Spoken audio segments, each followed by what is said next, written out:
Harsh light is one of the biggest challenges in outdoor photography because it feels like we have to decide between two things. Either having our highlights blown out, meaning they're so white that any detail in them is lost, or having our shadows crushed, meaning they are so dark that there's no detail in them and they lose any dimension. But in reality, harsh light doesn't have to ruin your photos, and it's actually one of my favorite times to take photos because I don't always have time to wait for different conditions or golden hour, and I also really like the look it gives my photos. So in this video I'm going to share a few tips so the next time you go out to shoot in harsh light it won't be a challenge and it'll actually be fun and you'll get away with some great photos. So in this video we are going to cover how you can balance your contrast, how you can shape the light in camera, how using color can help in harsh light, why and how you should simplify your composition in harsh light photography, and lastly, how to backlight your subject. Okay, let's not lose any time and get right into it. So starting with balancing your contrast. Because the thing about harsh light is that it creates a very high contrast naturally, meaning that the bright portions of your image look very bright and the dark portions look very dark. And that's because your camera can only decide the information within a certain dynamic range, meaning that you might have to sacrifice some of your shadows to keep your highlights intact, or you will have to risk blowing out your highlights to keep some information within the shadows visible. But the best advice I've ever heard about shooting in harsh light is to work with the light and not against it. Basically, this means don't try to make a high contrast scene look like a low contrast scene, and don't try to make a low contrast scene look like a high contrast scene. But let's have a look at two examples to really understand what this means. Okay, this for me looks like a high contrast scene because we have a very clear difference between light and dark portions of the image, and the dark portions are rather dark. And if I now try to make this high contrast scene look like a low contrast scene, you will notice a couple of things. So if I, for example, increase the shadows, this will basically help me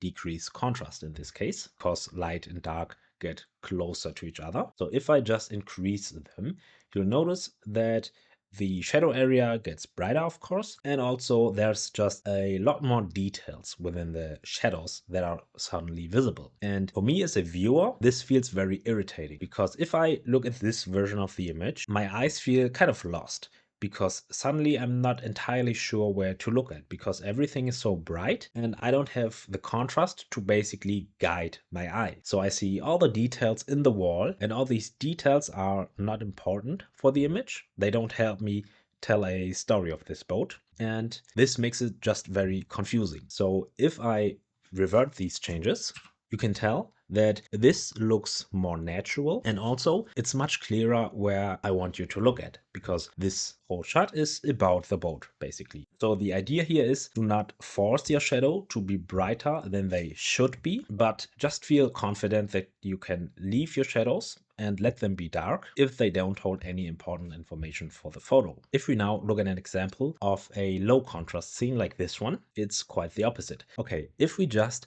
have a look at the unedited version. So let me just reset my edit. You'll notice that this looks like a high contrast scene suddenly. And to me, this feels very unpleasant because if I imagine this scene in real life, I feel like the yellow portion of this boat frame, they shouldn't be as dark as they are. And the reason they are so dark is because of the way I shot it. And I purposely underexposed this photo to protect the highlights in the sky. But I knew in post-processing I could lift the shadows and thus decrease the contrast to make this look more pleasant. So if I just go back to the state of the edited photo, you'll notice that there's much less contrast, but this feels still a little more natural because it was a very bright day. So it doesn't make sense for this boat to be really dark because you can see the roof is open and the light came through. So it makes sense for this yellow portion of the image to be a little brighter. So I personally feel like this low contrast version of the image looks much more natural and much more pleasing. So basically, when I say balance the contrast and work with the light and not against it, what I mean is protect your highlights and your shadows, of course, but don't be afraid to let your shadows be dark and risk losing some information in the shadows that are not necessary for the story of your photo. Just make sure that your highlights aren't completely blown out, so completely white without any detail, and your shadows also are not completely crushed, so completely black without any detail, unless you're going for a very specific creative look. Okay, tip number 2 is shaping light, because in outdoor photography, we really depend on the sun as our light source. And the issue here is that we can't really control the sun and how it shines. And we can't always wait for different conditions, like waiting for golden hour or waiting for clouds to appear if there are no clouds in the sky that could kind of diffuse the light. But that doesn't mean we're helpless, because although we can't impact how the sun shines, we can impact our position relative to the sun, meaning we can find places and elements that block the sunlight in certain portions of our image, and thus we can basically shape the light in camera. You can do that by finding elements that block the light in some areas of your composition. This could be as simple as having trees block the sunlight in some portions of your image, or just block the sun so it's not blown out. Or what you can also do is use entrances to any kind of building or structure, so the light can only shine on a certain portion of your image because the rest is blocked by the structure, like the entrance of a subway station, for example.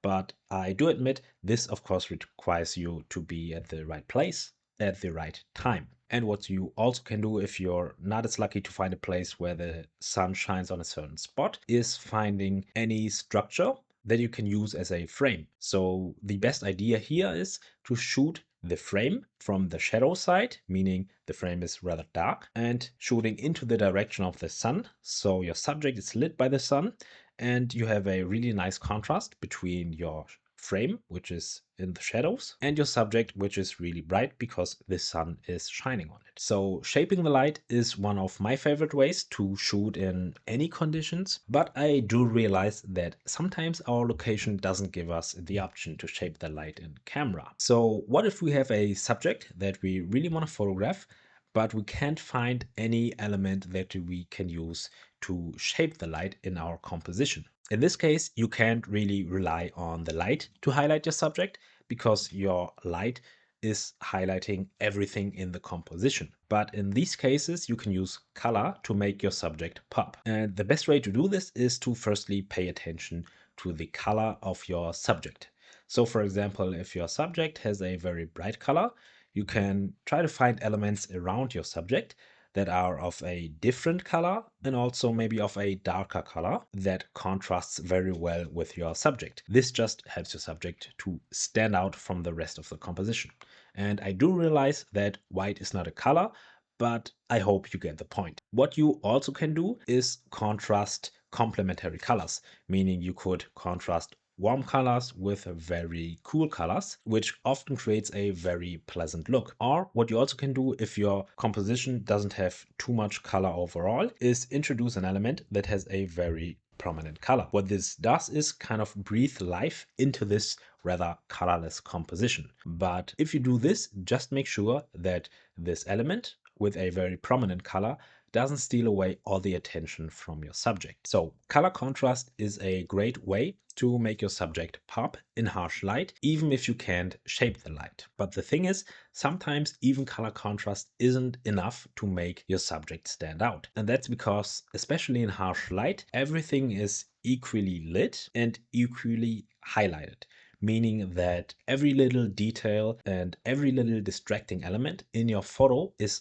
automatically highlighted because the harsh light just makes it so visible. And in these cases, when you can shape the light and color isn't enough to highlight your subject, you can simplify your composition to kind of solve this problem of distracting elements. And this could be as simple as hiding distracting elements in the shadows. So this goes kind of into the direction of shaping the light, but also making sure that the distracting elements are not as visible in the frame. Another option for this is to just use a frame to kind of block out these distracting elements. And with frames, as I mentioned before, I usually try to shoot the frame from the shadow side, so it creates a nice contrast with the subject, which is usually lit by the sun. And just to clarify, in this example, the frame is not just for framing the light, as in the previous example about shaping light. This frame also helped me kind of block out all the tourists of this location because there were a lot. So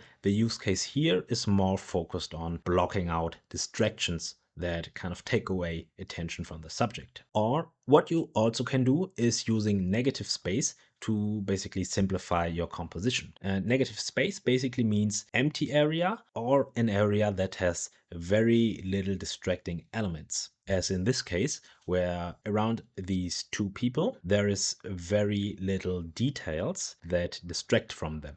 So this creates a nice kind of negative space that helps make clear what this photo is about. Because if there are no distracting elements to begin with in your photo, it's very hard for your viewer to become distracted by anything. Okay, simplifying your composition is a great way to deal with harsh lighting and also with distracting elements. But there's one last tip I want to share with you that is helpful in any kind of lighting, but also in harsh light.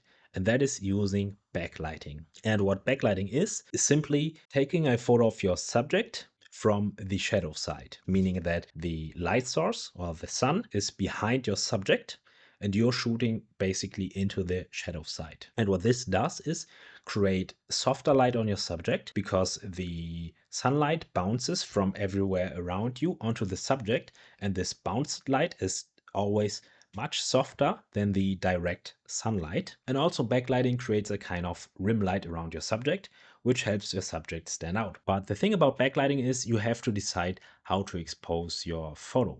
So you either can expose for your shadows, meaning that your shadows are brighter and have more detail in them. This automatically means that your highlights will also be brighter. Or what you also can do is expose for your highlights, meaning if your highlights are very, very bright, you will have to underexpose your shadows and risk losing some of the detail in your shadows. And yeah, depending on what style you want to go for, I hope these examples help you better decide which kind of look you want to go for. Okay, this is it for my tips for harsh light photography. If you like this video, I would appreciate it if you liked it, send it to a friend who might think this is helpful, and also subscribe. Other than that, I hope this video helps you create with more intention, and I'll see you in the next one.